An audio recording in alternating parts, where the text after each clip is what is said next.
Let's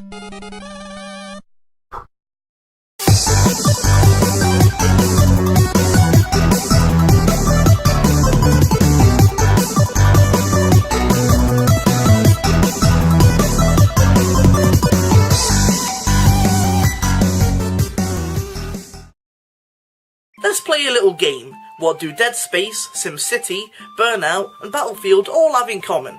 I'll give you a second to think about it. Got it?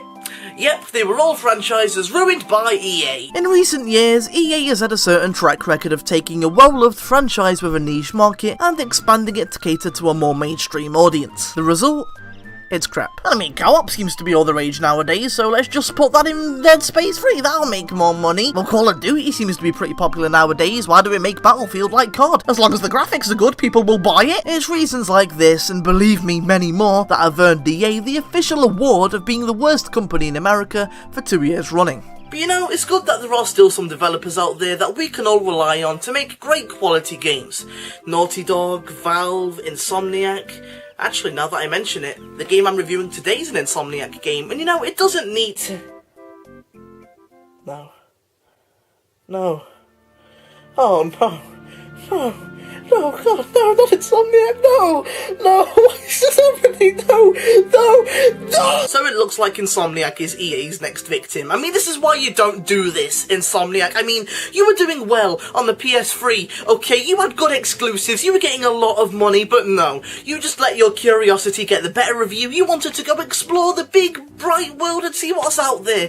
Now you're gonna let yourself get influenced by the big, greedy corporate fat cats of EA, and before we know it, Ratchet Clank is going to have day one DLC, and Insomniac are just going to be tainted by the evil corporate hands that is EA.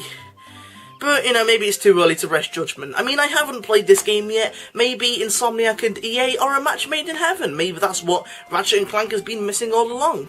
So you know what, with that in mind, let's just calm down a little bit and get into Fuse.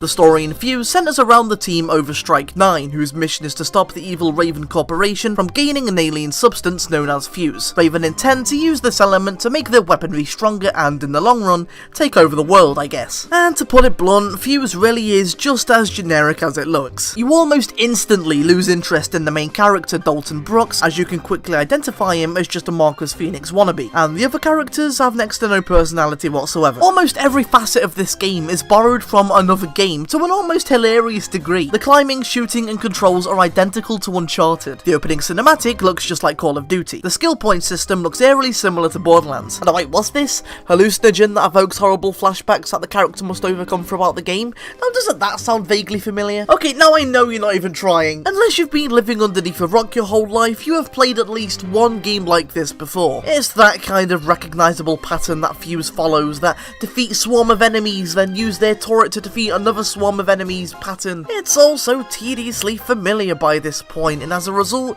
it's a pretty boring game. But personally, I don't like to judge games based on their originality. Whether you like it or not, pretty much all games today borrow their ideas from other games, and that's kind of expected by this point. It isn't really a bad thing. If a certain developer releases a piece of hardware or a game that's a financial success, it only makes sense for other developers to follow suit. It would be stupid not to. Banjo-Kazooie, Sonic and Sega, PlayStation All-Stars. I mean, even Uncharted isn't really that original, it borrowed a lot from Tomb Raider. A game can be a rip-off, but if it manages to pull off the thing that made the original game fun, why does it matter? But even ignoring how generic Fuse is and looking at it for what it is, it still suffers from a lot of problems. For example, once again, this is another game that features an AI partner that does nothing but screw you over. See, one of the main selling points of the game in general is that you are in a team of 4 with 3 AI partners, and if you don't constantly babysit each and every one of them, they'll suddenly die, which causes you to get game over. You have to spend the entire game hoping, relying on this dumb AI that doesn't know the meaning of strategy, but instead runs head on into the middle of the battlefield like an idiot and needs to be revived. And of course, on your way to saving them, you need to be revived too, but because the AI partner is stuck on a freaking wall, or he just refuses to help you out at all despite being 2 steps away from you, you have to start over. Not only that, but even some of the things Insomniac are known for being good at are weak in this game. For example, let's take the Ratchet & & Clank games. For the most part, the Ratchet & Clank games are known for having tough boss battles. And sure, they might take a while to noticeably damage, but they give you all the resources you need ammo-wise. It's kind of an endurance thing more than anything else. And while some of the boss battles in Fuse kinda go for that angle, others just feel incredibly phoned in. And finally, the game's sense of humour does not mesh in the darker areas of the game. You can't kill a senator. Why not? I didn't vote for him. Okay, wait, so am I supposed to feel tense right now, or am I supposed to laugh? You gotta pick a side game, you can't have both. But credit where credit is due, there are a few things that I admit I do enjoy about this game, even if they are only little things. In the shootout segment, I really appreciate how the crew banter and argue among one another. Less talking, more shooting, please.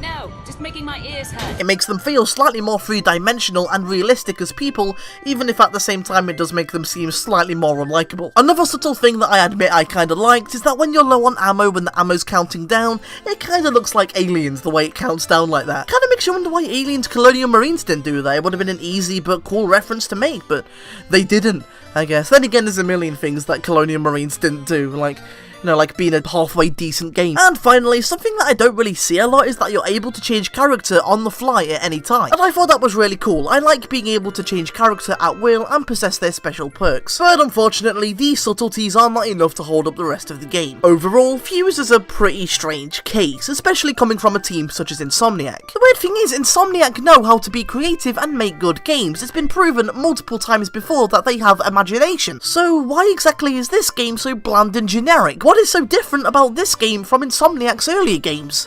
Oh wait, yeah, that. In short, Fuse does absolutely nothing new, and that's fine. I don't need every game I play to break new ground or revolutionise gaming as we know it, but it just fails at doing what Uncharted already does flawlessly, which raises the question, why not just play the better game? But I'd be lying if I said that Fuse is downright bad, because it really isn't. It's just completely bland and forgettable. So if you're still craving for more Uncharted and want something to play while you hope for more Uncharted games to be released, there are definitely worse games to play.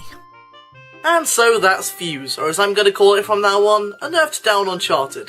And you know, while I certainly don't like this game by any stretch of the imagination, I do respect it. It's visual proof that Insomniac still care about Ratchet & Clank for more reasons than just financial gain. Even if it does feel like they wanted to make something different for the sake of making something different and had no ideas to make a game to make something different with, it's still good to know that they still care about their biggest franchise going stale.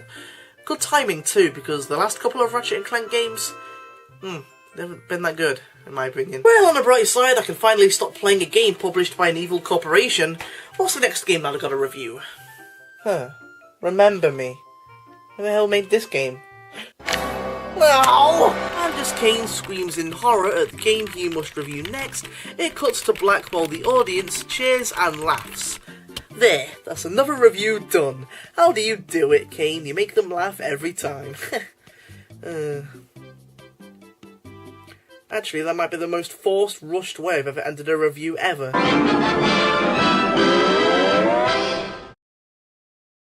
Here's the part where I talk about why you should like me on Facebook. Click the link in the description to like me on Facebook, I would like that very much. Click the annotations to watch the videos that the annotations are annotating, or click the Farfetched icon to subscribe. Anyway, I gotta go. I've been up all night and I've got a headache, so I'm just gonna stop recording and stop editing. I'm just gonna go to bed, okay? See you next time, everyone. Goodbye.